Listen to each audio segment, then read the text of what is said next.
Hôm nay mình hướng dẫn các bạn móc một bông hoa như thế này nhé. Mình sử dụng sợi 2mm, kim móc 3.0mm.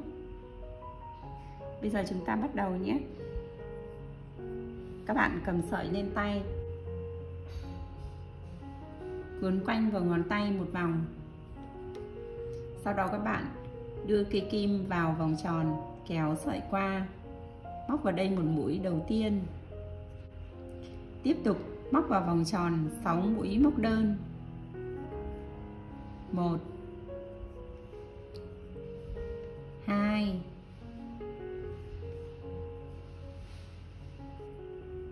3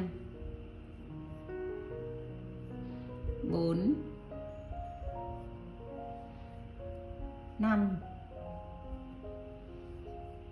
6 mũi móc đơn. Các bạn cầm sợi dây kéo rút. Đưa cây kim vào mũi thứ nhất, kéo sợi móc qua, rút một mũi móc trượt.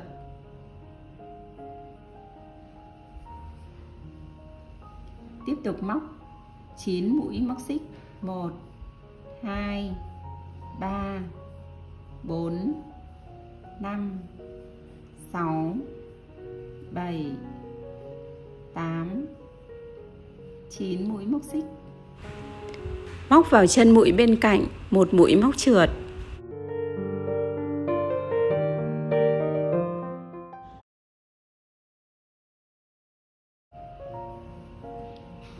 Tiếp tục móc 9 mũi móc xích. 1 2 3 4 5 6 7 8 9. Móc vào chân mũi tiếp theo một mũi móc trượt. Cứ lần lượt như vậy, chúng ta móc cho hết cái vòng tròn này nhé.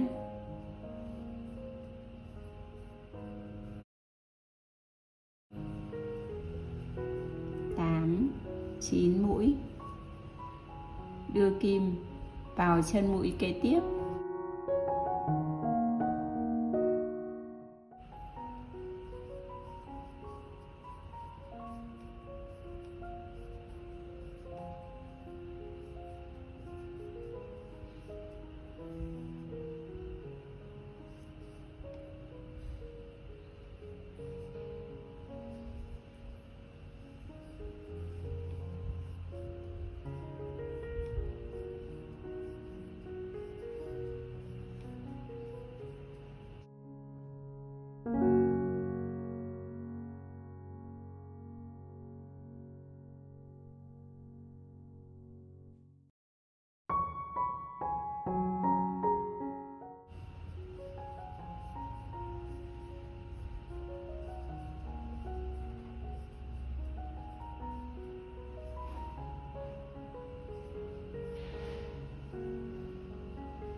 Vậy là mình đã được 6 cánh rồi này. 1 2 3 4 5 6.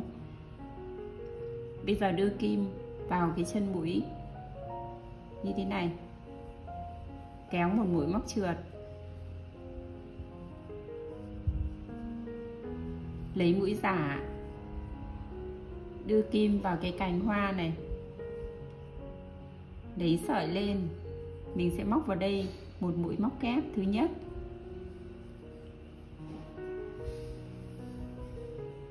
móc mũi móc kép thứ hai,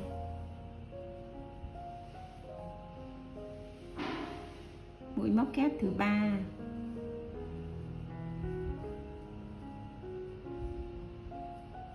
mũi kép thứ tư, mũi thứ 5, mũi thứ 6,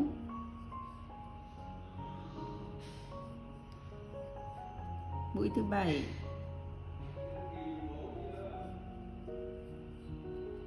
mũi thứ 8, mũi thứ 9,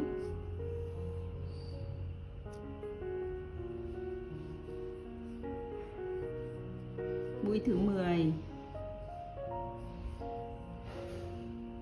mũi thứ 11, mũi thứ 12, Mũi thứ 13.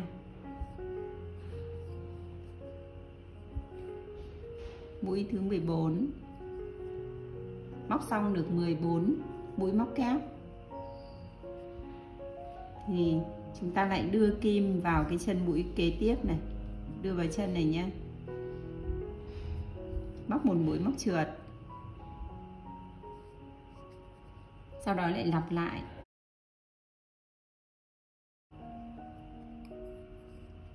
Bây giờ lại tiếp tục móc 14 mũi móc kép vào cái cánh hoa tiếp theo.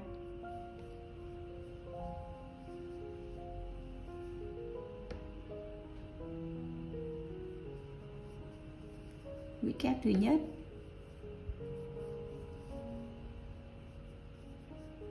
mũi kép thứ hai,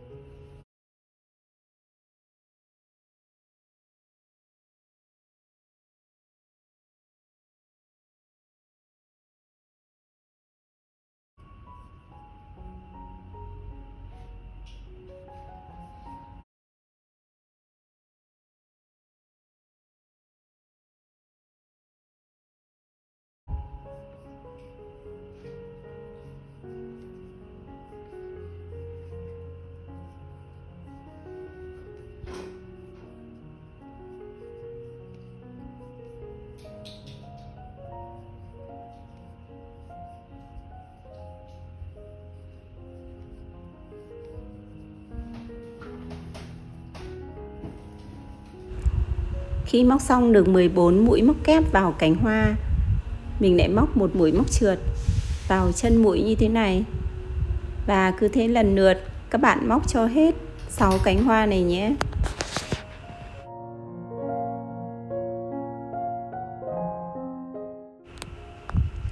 Mình đã gần móc xong bông hoa rồi. Đây là mũi cuối cùng của mình.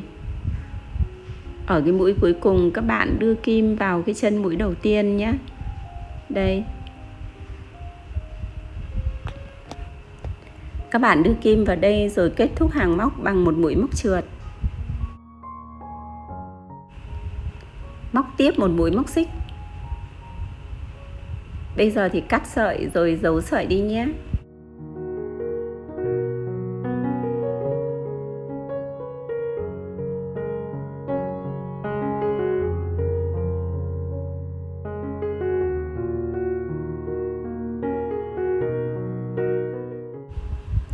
Vậy là mình đã có được bông hoa xinh xinh rồi.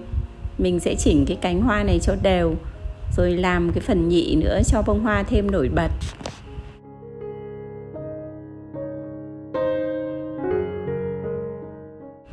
Bây giờ thì mình dùng đến cái kim khâu len để khâu phần nhị. Mình sẽ đưa kim từ đằng sau này.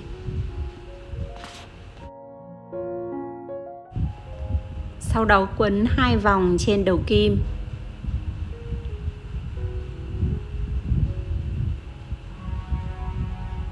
Lại đưa kim vào và rút một mũi.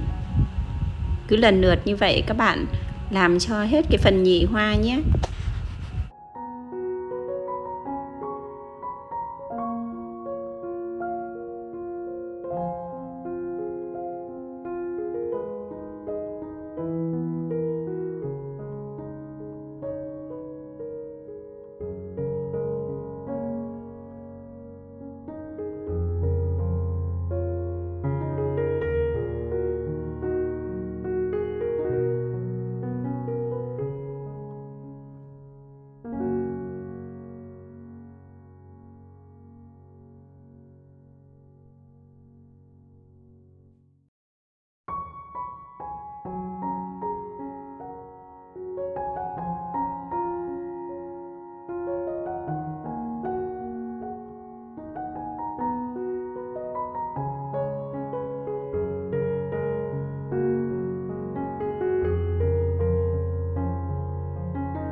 Vậy là mình đã hoàn thành xong bông hoa xinh xắn rồi.